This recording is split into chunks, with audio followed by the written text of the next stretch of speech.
So initially there had been an ad for the Hallmark Channel. It was from Zola, a wedding planning website where there was a lesbian kiss. My God, in 2019. But my joking reaction there is how a lot of Americans actually reacted, and so they pulled the ad a couple of days ago. But now fast forward to today, they have reversed that decision and the ad will be replaying once again. An executive for Hallmark Cards, Mike Perry, said on Sunday that the team at the parent company behind the Hallmark Channel, Crown Media Family Networks, has, quote, been agonizing over this decision. As we've seen, the hurt is unintentionally caused. Unintentionally, you couldn't have guessed that it would be an issue? Like, it's just a big shock that people would have a problem with that. So he goes on to say, said simply, they believe this was the wrong decision to pull the ad. Our mission is rooted in helping all people connect, celebrate traditions, and be inspired to capture meaningful moments in their lives. Anything that detracts from this purpose is not who we are. We are truly sorry for the hurt and disappointment this has caused. And we have decided your gay ad dollars, they spin just as well as the straight ones. No, he said something about the mission statement. Like, I don't care, like you are, okay, bravo, you're accepting more money. Play the ad for free. You know what I mean? That's how you reel me in. You know what? Play the ad for free. I can't make him play it for free, but let's play it for free right now, okay? Oh, challenge accepted. Roll the ad. I, Ava, wonder if our guests would be here on time. If we had a custom wedding website. With our ceremony details on it. And I, Taylor, would pick Zola to have and to host our wedding website. Ours even matched our Zola invites. The whole thing was so freaking easy. Do you think Zola could have made planning your perfect wedding easier? We do. I do. We've helped 1 million couples plan their weddings with free websites, registry, and invitations. Get started for free at Zola.com.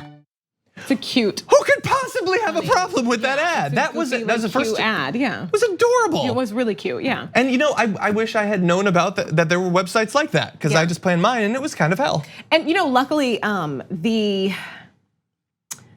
voices of marginalized communities are now given platforms that create louder voices than ever before.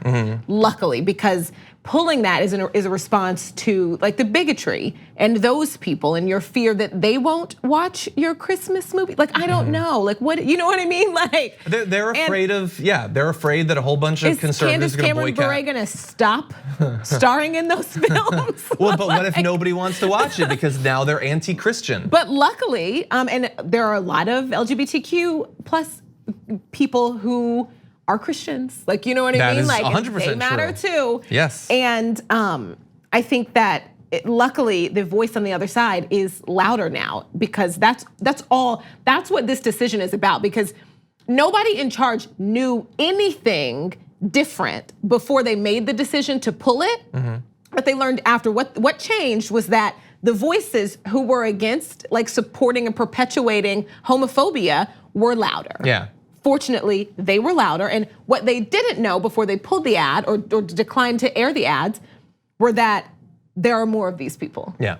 And they learned that, and then they were like, oh my goodness, they're not unintentional quiet. harm. Like, we knew it was gonna be harmful. We just didn't want to intentionally hurt. Like, what? I hate that. You know how I feel about like intent versus impact, and also lying and apologies. Official company statements and all that. And it's weird also that one might have thought you have Time in America where any LGBT representation on TV, not at all, and then hey, progress. But no, in the middle it's, we'll put you on and then take you off and then maybe put you back on again, okay? So we're in that middle phase. And also, super fast point, if only we had language, political language to describe when a group thinks that something they're seeing is just offensive and it needs to be stopped. If only there was a term like political correctness. I know that only applies to leftist concerns, but that is exactly what is happening here. This Christian group saw that ad and thought, that's not politically correct and I want it taken down. But we don't apply it to what right-wing groups think for some reason. And unfortunately, I think a lot of the time the left has helped to advance that framing where it's only political correctness if it's someone on the left who has a problem with it. The phrase political correctness, the phrase identity politics, all of those are like little things to try and nip away at a push for equality. 100%.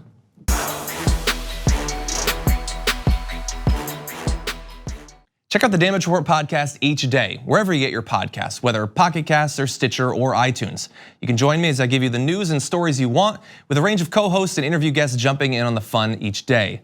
Again, that's the Damage Report, wherever you get your podcasts. And if you get them at iTunes, don't forget to rate and review. Sometimes I'll read them live on the show.